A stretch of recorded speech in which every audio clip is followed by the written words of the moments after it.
I hate working on Saturdays. With the job that I have right now, pest control industry as the time of I make this video, and I've been with the company or doing pest control for 7.5 years now. I signed on that I have to work every other Saturday, and I'm going to be working it was told that I'd be getting home around noon on every Saturday. Noonish is when they like the technicians to get home. So ever since then, there has just never been me getting comfortable with working on Saturdays. It's a long week. You work Monday through Friday, and then bam, you work Saturday. But it's something that you deal with if you're going to get home by noon, and most of the time you do.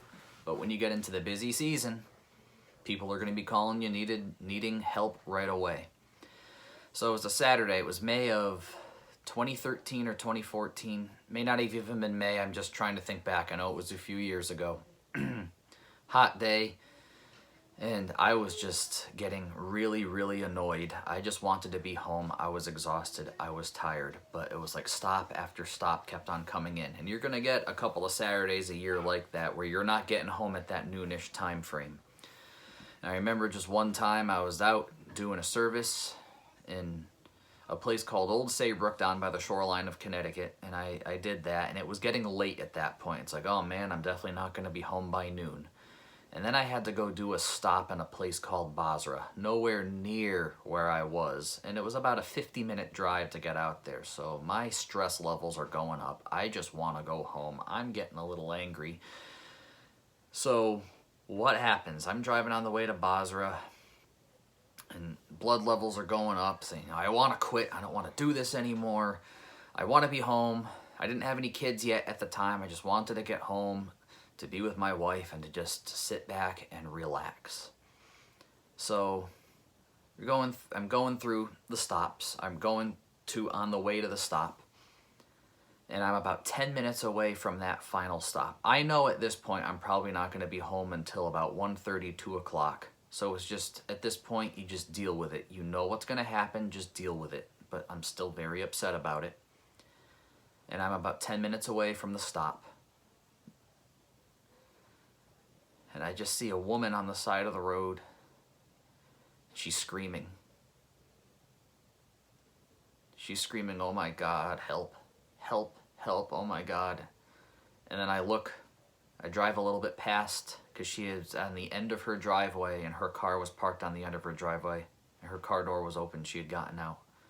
And I drive a little bit past, and then I see a motorcycle on the ground, tilted over. Then next to the motorcycle, I see a man lying flat on his back. And I said, oh my goodness, there was just an accident a minute or two ago, and I'm driving by it. Are you going to man up and help and complain that you're going to get home even later now? Or are you going to stop and help? Because there was no one else there for her. She's screaming. I get out of my car, out of the truck. I parked to the side of the road. I get out of the truck. I run to her. Oh my goodness, are you okay, ma'am? Are you okay? What happened? And she's explaining to me, I was backing out of my driveway like I've done a million times. And then I looked and it was safe. And then as I backed out, all of a sudden this motorcycle just came flying up. And I heard the man scream. And then he hit my car. So I ran over to him to see, who do I check on first, her or him? Her, because I'm looking at him while she's telling me. And I said, it's okay, ma'am, it's okay, it's an accident. Let's see if we can get this man some help. And he's on the ground. There's blood on his face, all over his face. And it's like he was trying to stay awake. His eyes kept on opening and closing, like fluttering eyes. And all he was able to do was grunt. He wasn't able to talk to me. I don't know if he was able to understand me. It's like, sir, are you okay? Are you okay? Can you hear me? And he's just, it was the only noise he was making the whole time I was there. So I'm thinking, Lord, what do you want me to do? What do you want me to do? And I'm just hearing, baptize him. Baptize him. I'm thinking, am I allowed to baptize him? I've heard about this before. I've heard about cases for emergency baptisms.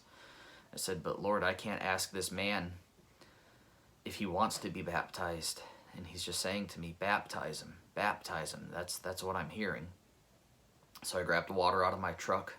I didn't even know the man's name, and I know that usually during a baptism, or always during a baptism, if you go to a baptism ceremony, they say the person's name, like, Susie, I baptize you in the name of the Father, and of the Son, and of the Holy Spirit. So I just took the water and I said, I baptize you in the name of the Father, because I didn't know his name. And I didn't want to check his ID for it. So I baptized him there, and the ambulance showed up a few minutes later, and they said, don't touch him, don't touch him. And they're trying to talk to him. Hey, buddy, you okay? And I'm like, they're saying so calm over it. Said, this guy has blood all over his face, and I think he's going to die, and you're asking him that? And the woman's just crying off to the side. So immediately I got in my truck and made my way to the last stop, a bit humbled. And I prayed a chaplet of divine mercy on the way there for him. And now I'm seeing, well, this is why God wanted me here today. Did he need to be baptized? No, our faith says it's one baptism is all you need. So we don't know. I don't know if he was baptized or not. I still to this day do not know. But it was a day I was going to confession anyway. It was a Saturday. So I go to my confession, and I brought it up to the priest saying, I don't know if God is offended with me for what I did, but this is what I did. I baptized this man. And the priest said to me, God is not upset with you at all. He's proud of you for what you've done, or what you did. And this man in heaven, if you baptize him and he hasn't been baptized before, his soul has been saved, and he's going to be thanking you one day, and he's going to be thanking you in person. In one way or the other, even if he was baptized, he had somebody to pray for him, the chaplet of divine mercy. It wasn't the hour of his death. I actually looked it up online, and the car accident was reported a few days later in the paper, a motorcycle accident out in Basra. And then I checked in on it. There was just no updates. And then about a month later, the update came in that the man was in a coma and he had passed away. So my heart goes out to this woman who did not mean for this to happen. Is he driving too fast on the wrong side of the road? I don't know. I didn't really look. I'm not a detective. I don't look into who's at fault. But I do know that I was able to, in an emergency situation, baptize a man in an emergency situation. And the priest told me that it was okay to do that. So as much as you may not like things, the lesson is here. As much as you may not like things, God puts you into situations for a reason. So don't forget that. There are things that annoy you, things that are inconvenient that you have to do sometimes. But know that you are there for a reason. So that's all I've got.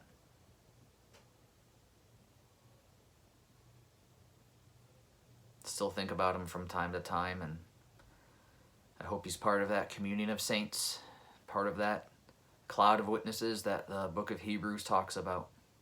And I hope he's praying for me. So, God has you right where you want you, right where he wants you.